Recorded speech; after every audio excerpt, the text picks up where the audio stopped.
सरकार मुर्दाबाद।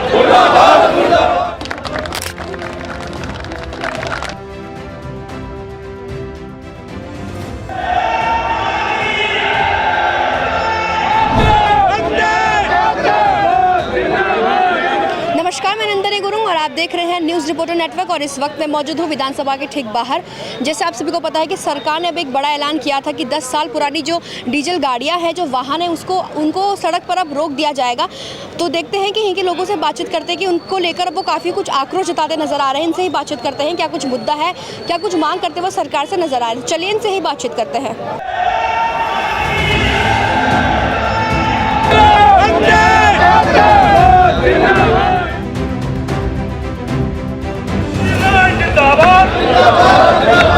अभी सरकार मुर्दाबाद, अभी सरकार मुर्दाबाद, अभी सरकार मुर्दाबाद।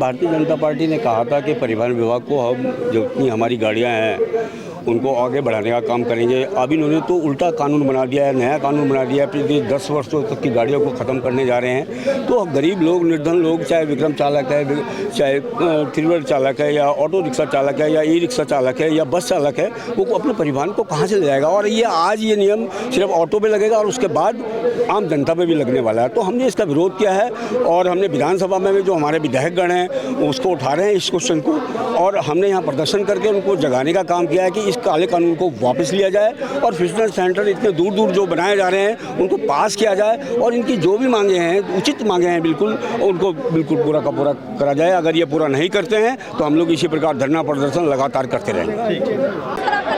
मेरा नाम इंद्रजीत कुकरेजा है।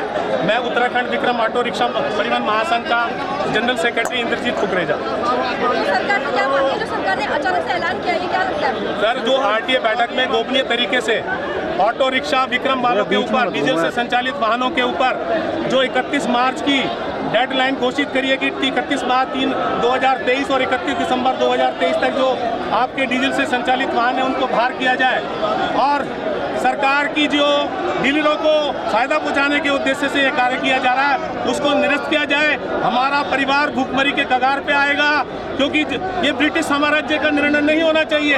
हम जनरल डायर के राज्य में नहीं है, हम एक लोकतंत्र देश में है। हमें कटोरा लेके बाध्य होना पड़ रहा है। आज ये इतनी हद सरकार कहती है कि उत्तराखंड से पलायन ना हो, और हमारा रोजगार प्रभावित करके हमें पलायन किया जा रहा है। अभी 2 साल के कोरोना के तत्काल के अंदर कैसे ऑटो वाले जिए, किसी ने आके पूछा? यहाँ पे 2 साल के अंदर, कोरोना के अंदर किसी विधायक ने, किसी मुख्यमंत्री ने, किसी पार्षद ने आके पूछा ऑटो वाला तुम्हारा क्या हाल है, मॉडल लगा दो, सीएनजी गाड़ी ले आओ, ये ले आओ। अरे पैसे कौन देगा गाड़ी लाने के लिए? 60,000 की गाड़ी देगा कौन? गाड़ी देगा कौन? मुख्यमंत्री देगा, विधायक देंगे, पार्षद देगा, कौन देगा? गाड़ी देगा कौन? सीएनजी उत्तराखंड के अंदर है ही नहीं। सीएनजी गाड़ी लाओ, सीएनजी गाड़ी लाओ। अरे बाहर के प्रदेश के लोग आ रहे हैं, उन्हें तो सीएनजी मिल नहीं रही है। उत्तराखंड के लोगों को कहाँ से सीएनजी दोगे आप? कोरोना साल के 2 साल तय करते हुए 17 साल का मॉडल होना चाहिए, 15 साल का लागू है यही, ठीक है। हमारी 3 मांगे हैं, या तो हमें 2 लाख रुपए या 2 साल, या तो हमें 2 लाख रुपए दे, या हमें 2 साल का जो है वो टाइम दे।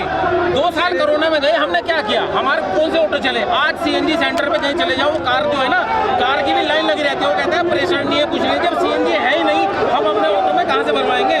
हम उससे इस्तेमाल कैसे करेंगे? 2 लाख रुपए कंपनी सीएनजी के नाम पे दे दी।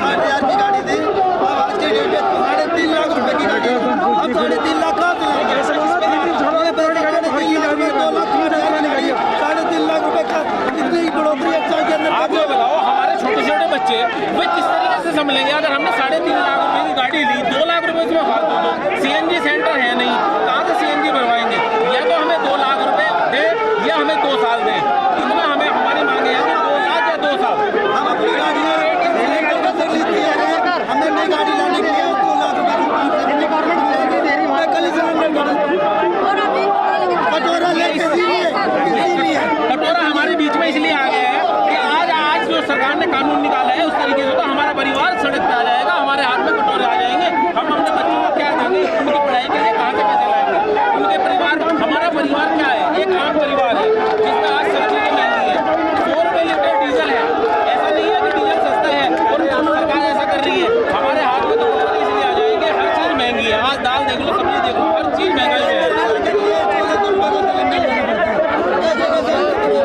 अगर 1400 रुपये का सिलेंडर हम बरत रहे हैं, अपने परिवार को कैसे चलाएंगे? अगर किसी के 2 बच्चे हैं, कैसे अपने परिवार को चलाएगा? 2 साल कोरोना में ऐसे बीते हैं कि सब आदमी जो है ना कर्जदार हो गए।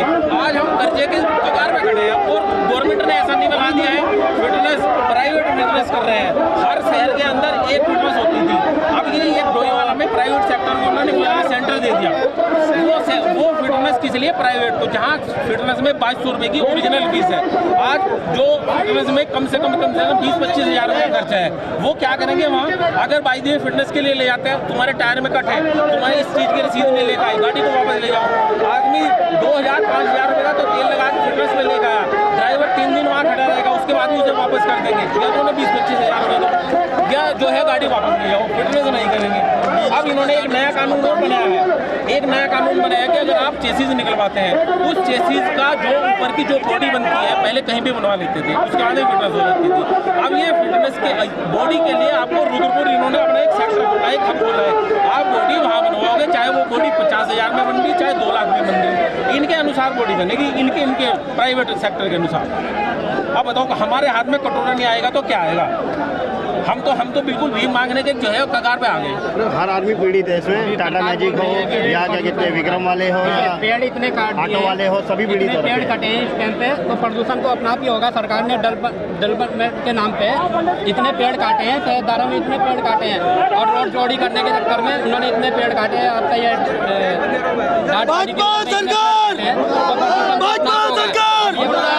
सर, जैसे भी सरकार ने अचानक से ये ऐलान दिया है कि 10 जो साल पुरानी डीजल गाड़ियां हैं उसको बंद कर देंगे, तो क्या लगता है आपको, सरकार अगर हमारे लिए कुछ फैसला उठा भी रही है तो कहीं ना कहीं वो हमारे लिए सही भी फैसला उठाती है? क्या लगता है आपको?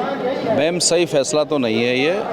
अगर हम उत्तराखंड में इतना वर्क काम नहीं होता है कि हम 10 साल में अपनी बसों का कीमत निकाल लें, क्योंकि 10 साल तक तो हम बैंक का ही पैसे देते हैं, उसके बाद 2 पैसे बचते हैं, अपने बच्चे पढ़ाते हैं, लिखाते हैं, उनको पालन पोषण करते हैं। अगर 10 साल में हम बैंक का ही पैसा देंगे, उसके बाद हमारी गाड़ियाँ ख़त्म कर दी जाएगी, तो हम गाड़ी क्यों चलाएंगे? इससे अच्छा हम पान की दुकान खोल के पान लगाएंगे मैडम, ट्रैवल एजेंसी बिल्कुल बंद कर देंगे। तो ये बिल्कुल गलत हो रहा है। दूसरा ये है कि मैडम, अभी इन्होंने प्राइवेट फिटनेस दी है, वहाँ पर प्राइवेट कंपनी आ रही है, वो बहुत लूट मचा रही है। हम अपनी गाड़ी अगर सर्विस करके भेजते हैं तो बाहर जाकर वहाँ पहले सर्विस करवाओ। सर्विस साफ़ सुथरी गाड़ी होने के बाद भी सर्विस होती है वहाँ पर। उसके बाद चारों तरफ जो हम पहले 300 रुपये की रेडियम लगाते थे, वो रेडियम के वो 1200 रुपये ले रहे हैं।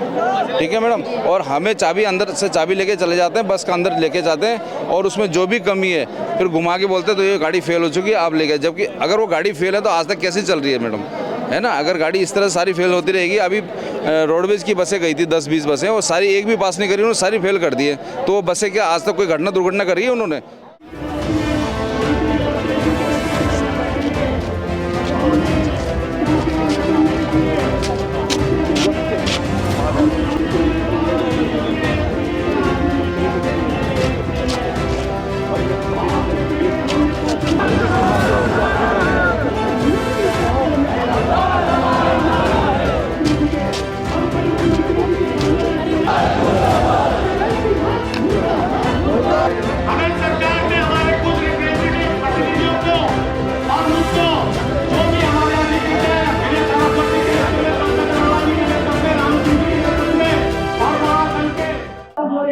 आज विक्रम ऑटो रिक्शा ट्रांसपोर्ट से जुड़े कारोबारियों ने विक्रम चालकों ने अपनी बात रखने के लिए इनकी राय मांगी है। हम इनके साथ खड़े हैं और आज इनकी समस्याओं को लेकर इन्हें 4 सूत्री इन्होंने मांगे रखी हैं। यहाँ बनाने के लिए वाला डालना केवल एक सेंटर जबरदस्ती चुका जा रहा है पूरे प्रदेश से,